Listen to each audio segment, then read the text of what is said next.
Take a minute of your guys' time, just kind of go over the Ric Pack 3. We noticed most of the battalion got to come out to the Chili's training. We threw that together at the last minute, so some of you guys got to come through our RIC scenarios. And one of the things that we noticed as facilitators is that everybody, they didn't necessarily struggle, but they just weren't ultimately familiar with the Ric Pack 3. There's a few changes between the 2 and the 3, and we wanted to take a minute of your guys' time to discuss those changes here. We know it's extremely busy. Everybody's running calls, everyone's busy, and it's tough to try and capture 120 employees and get everybody the same training. So we figured we'd throw together a little quick 5-minute video. You guys check it out, and we'll go over some of what the Ric Pack 3 can and cannot do. All right, so before we jump into the Ric Pack 3, I just want to throw out a real quick disclaimer for you guys. It's very important when you're manipulating the Ric Pack 3, or the 2 for that matter, that you guys get comfortable in doing it with your structure gloves on. We oftentimes see a lot of videos on the internet, or even when we train around the station, where we're hooking up the EVSS or the UAC, and we're using those devices with our gloves off, and we're making barehanded connections. It's a bad habit to get into, and there's a couple of reasons for that. Number one, in the IDLH environment, right, if we're going for a down fireman, we're assuming worst case scenario. Chances are there's a little bit of heat in there. Obviously, they're in an IDLH, so lots of smoke, visibility is poor. So it's very important to be able to manipulate all the pieces of this back while losing the dexterity of having your structure gloves on. We use the old adage, right, that you fight the way that you train. So let's just set ourselves up for success, and let's learn how to manipulate this tool with our gloves on. The other reason that we say that is we see it a lot. We call it tailboarding, right? A fireman can only process so much information, and they say that it's typically about 4 things under critical stress. So we start shunting unnecessary information out, and we revert to our training. So with that being said, if we've only trained with the Ric Pack 3 in bare hands, when we come into the real scenario and we start to get stressed, we're going to want to tailboard to that. And usually the first thing that's going to go is when you start struggling with this, is you see the guys shake the gloves off, and from there they start barehanding the Ric Pack or whatever the evolution is. It's a bad habit to get into. In training it's great, vanilla smoke, no big deal, right? Take your gloves off, no harm, no foul. On an actual structure fire, you're running the potential of burns, losing your PPE. Hey Mert, do you remember off the top of your head what the percentages are for PPE that's lost in the RIC? I do not know the percentages, but I do know that some of those things that are not one of the pieces of PPE that you would think we would lose, we are losing. One of them being included are the gloves for those dexterity problems. Okay. So I think too, if we look back at it, firemen, like we use all of our senses, and as soon as we lose a sense, and probably the first one that we lose is going to be our visibility, we want to pick up another one. And one of the easiest senses to pick back up is touch. And the easiest way to do that is we shed those gloves. So just a bad habit to get into, and just want to see you guys manipulating your Ric Pack 3 and your SCBAs back at the station during training with your structure gloves on, all right? So with that, Engineer Merck's going to kind of jump into some of the exterior components of the Ric Pack 3. The exterior components are pretty simple, guys. We keep it in the configuration where we have a nice, loose, adjustable, and opening, closing seatbelt strap, very similar to our SCBAs for carrying. This can be, like we said, configured in a bunch of different ways. We keep it this way, sitting on the truck in this configuration where there's a bull ring attachment at the right side, bull ring attachment on the left side. There are 2 bull rings on each side of those for attachment points, supplied with a large carabiner that are easily undone and done with the glove hand. Down this first side that's closest to you guys, you'll see the 3 ring carabiners on this side for configuration changes, and it also mirrors it on the other side.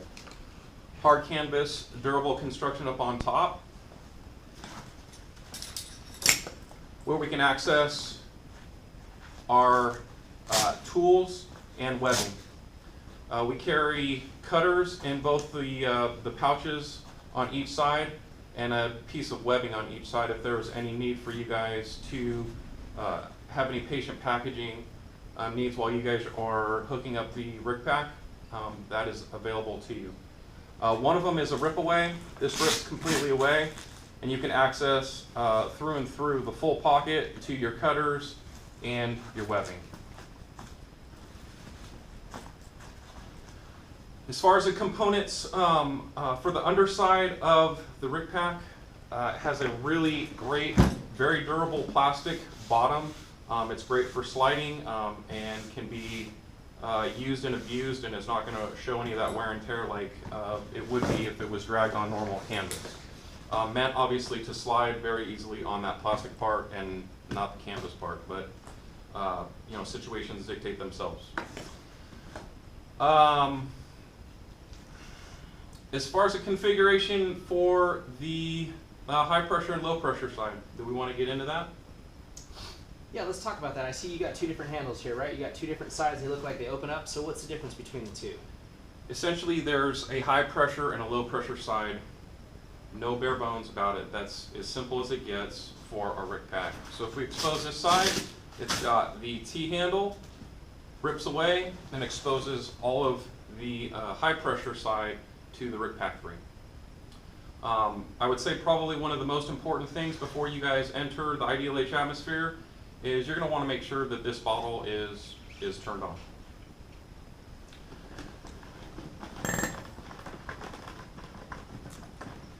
So one difference between the Bottle Ric can be Pack 2 turned and on. the Ric Pack 3 is you just heard that You can little obviously bell visualize as Kevin that we turned have on a the full bottle Ric Pack here. 3. Audio alarm or bell And will then in activate turn, when the everything rated comes pressure up is for below our heads-up 1/4. display for our regular pack for the Ric Pack 3. All the same configurations and lights that are similar for our HUDs, for our SCBAs. It'll cycle through, tell us we have a full bottle, and it's indicating 2 greens, which is a full bottle. So the high pressure side, UAC,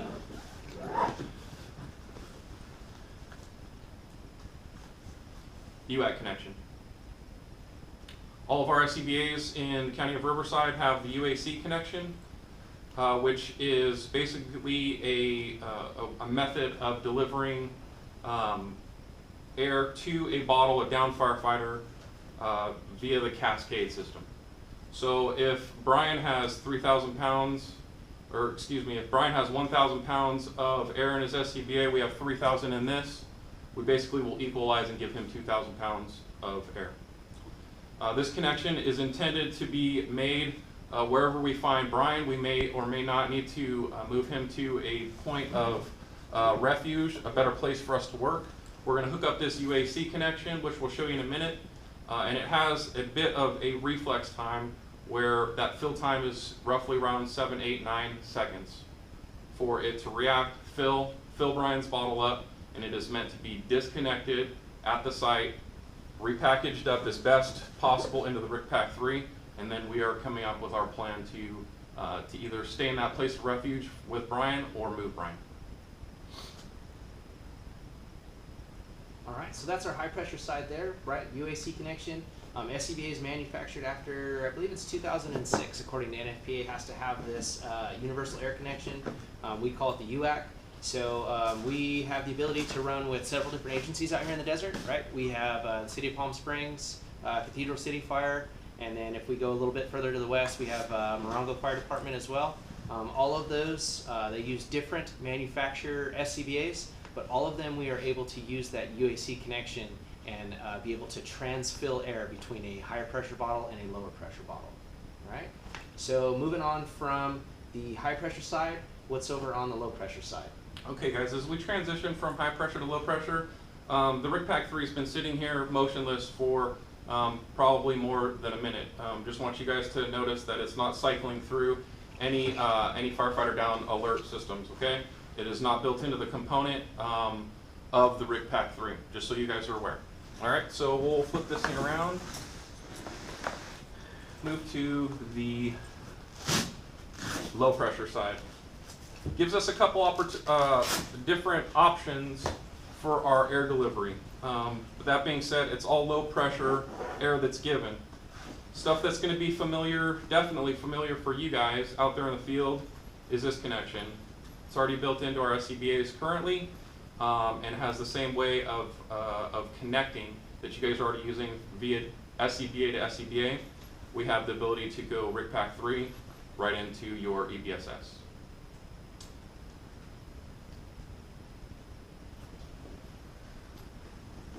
The cord, just for your guys' knowledge, 3 feet on our SCBAs. You double that for the Ric Pack 3, and it's 6 feet. Okay? 6-foot connection capabilities. To finish out the complement for the Ric Pack 3, we pull out the mask, and we have a regulator. So in the event we come down to our downed firefighter, if all he needs out there in the field is just a simple air delivery and air exchange, we can hook up that the EBSS connection. He has no regulator problems, he has no mask problems, he's just basically dealing with an air emergency. That's going to be a great opportunity for us to just hook up the EBSS and go to work. If there are any other problems out there in the field that we need to troubleshoot and fix, we have the ability to deliver, obviously, air through the regulator on the Ric Pack 3. Very simple connection. There's no need for us to do any turns of this collar. It just simply plugs in and attaches. You give a little light tug back on itself to make sure the connection's good, and you essentially have full regulator capabilities with your Ric Pack 3. Bypass, we can make sure that air is flowing and control it. Okay? Makes sense with the regulator? To DC that, it's just a little bit of some pressure that Brian's putting towards itself and then back on the collar, and it DCs. If there isn't a regulator problem for your downed firefighter, but you potentially have a problem with the mask that needs to get swapped out with your downed firefighter, we have that ability as well. Some of the characteristics unique to the mask on the Ric Pack 3 is there's no nose cup. The nose cup is basically left out of this, so we can actually visualize and see a lot of that air exchange, whether it's through sight of just seeing the firefighter take those breaths, or any of that, that moisture that might build up on the lens of the SCBA mask. Also being unique to the mask is some of the pull tabs are going to be obviously oversized with some rings for us to be able to manipulate to tighten once it's on our downed firefighter. We keep it in this configuration so we can basically just put it right up to our firefighter and pull these large tabs up and over the firefighter's head, manipulate to tighten, and we're good to go. So, another quick way to remember which side of the Ric Pack 3 is which is, again, we have a ball and we have the T. Well, which one's which? I'd say in the fire service that most of us are type A personalities, right? There's some egos in there, there's a lot of testosterone. So we could say that most firefighters in general want to have high T.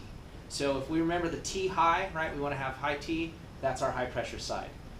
This being a state fire agency, with all of our bids, we typically go with the low bid or we're trying to lowball someone. So if you remember the ball, right, we're trying to lowball somebody on price, cost, whatever that case is. Low ball, low side. T, I want to have high T, high pressure. All right? Maybe that'll help you, maybe it won't, but that's kind of one of the ways that I remember it. One of the things to go back to, and it's important to note that the Ric Pack 3, whether it's on truck 33 or engine 33, similar to what we just talked about here, that's how they're stored. The majority of firefighter deaths are due to disorientation and then asphyxiation.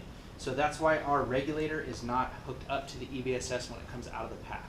The majority of the time it's a low air issue, and then after that you get into the thermal issues and the thermal degradation of your mask and regulator problems.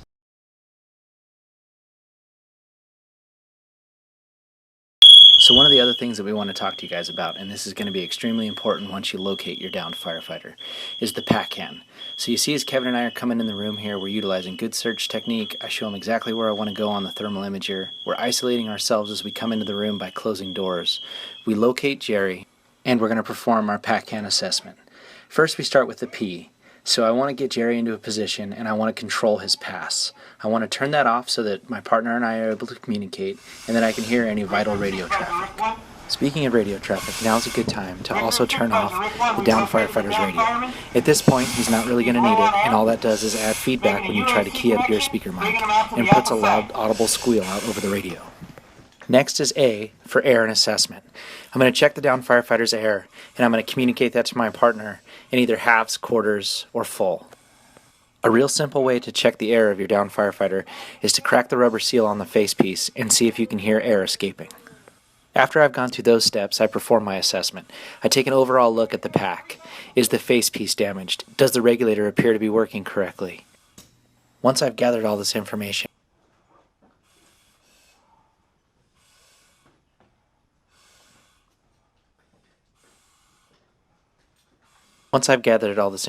I let my partner know what I've found and what type of emergency air delivery system we're going to be using. From there, I move over and I finish the rest of my PACAN report, which is a conditions, actions, and needs, which I radio to the RIC group supervisor over the tactical frequency. Here you can see the universal air connection being made. It's important to note that we found that debris in the UAC fitting will prevent the air from being transferred from one bottle to the other.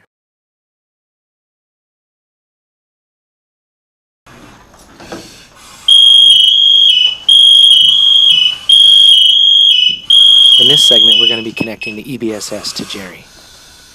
As you can see, I position myself behind Jerry so that I can control his pass, as well as his radio and some of the other vital components of his SCBA. I adjust the straps to make it easier for us to drag him, while Kevin begins to prepare the Ric Pack. Also, you'll notice that Kevin removes his EBSS from the left side of his SCBA. We have found that it is critically important for the firefighter that is not under duress to remove the EBSS hose and make the connection. You will also notice that we spend a little bit of extra time packaging Jerry for a clean exit. Kevin positions the Ric Pack between Jerry's legs, and he runs the strap from the Ric Pack through the waistband on Jerry's SCBA. This allows Kevin and I to focus on dragging Jerry and not have to worry about dragging the Ric Pack behind with us. It is attached to him and will slide smoothly along the surface.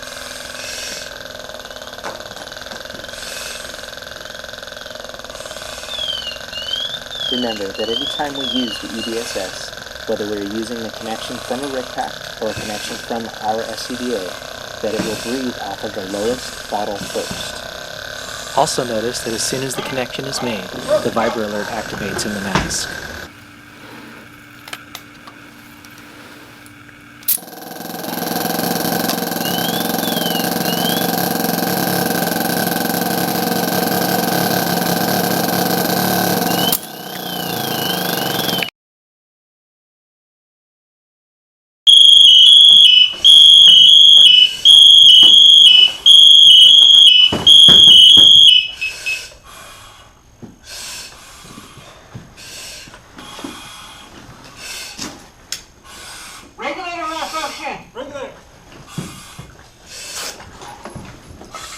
So this part gets a little dicey.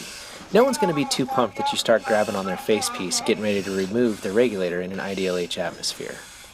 If the down firefighter that you're rescuing is conscious, it's important that you talk to him and let him know what's going to happen. If they're able to help and can follow simple commands and instructions, it might be better to let them swap out their facepiece. In any event, you want to ensure that the non-fouled regulator is squared away and ready to deliver fresh air as soon as it is placed in service. We recommend cracking the purge valve for two reasons. One, when the down firefighter can hear that there is fresh air coming, they'll have less anxiety about you tugging on their facepiece getting ready to swap it out. And two, it prevents them from taking a big hit of products of combustion as you scoop that regulator through the IDLH and shove it into their mask.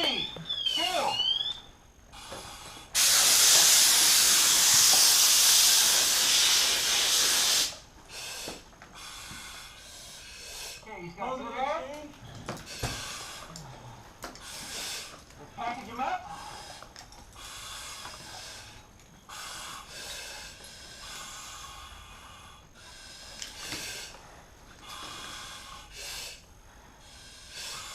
Are you breathing okay?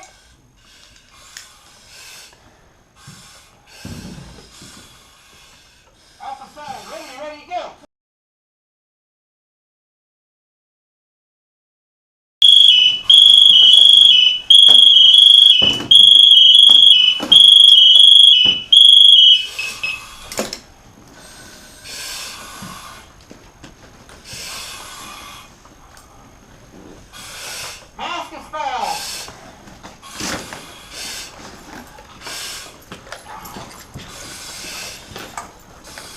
SCBA face piece swap is one of the most difficult evolutions to carry out. It has the most moving parts and requires some finite motor skills while removing the mask, which are difficult while wearing your structure gloves. We first moved the downed firefighter into the position that we've been using so far. That allows us to control his pass, his radio, and some other critical components of the SCBA face piece and PPE. We loosen up the chin strap on the downed firefighter's helmet and remove the helmet by pulling it back around his head. We then remove his hood and start to work on his mask. By using your thumbs, you can flick the tabs on his mask and start to loosen it. It is very important that you maintain positive pressure on the front of his face piece so that it doesn't fall off during this operation. Once you and your partner are all set to go, confirm with each other using the ready, ready, go command and swap out the face piece. Similar to using the regulator swap, we also keep the purge valve cracked for this evolution so that we are placing clean fresh air on the downed firefighter. The rest is pretty much common sense. Tighten the straps, replace the hood, replace the helmet, and package the firefighter for removal from the Ideal H atmosphere. So a quick note or something to think about with the mask swap is a thorough risk versus gain assessment must be completed. This is one of the most riskiest operations as you're pulling the face piece completely off of the downed firefighter. Consider pulling the shroud of the downed firefighter up and over the face piece to protect against further thermal failure while you find a place of refuge prior to swapping out the face piece.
So that's basically it for the Ric Pack 3 and the different ways that you can provide emergency air to a downed firefighter.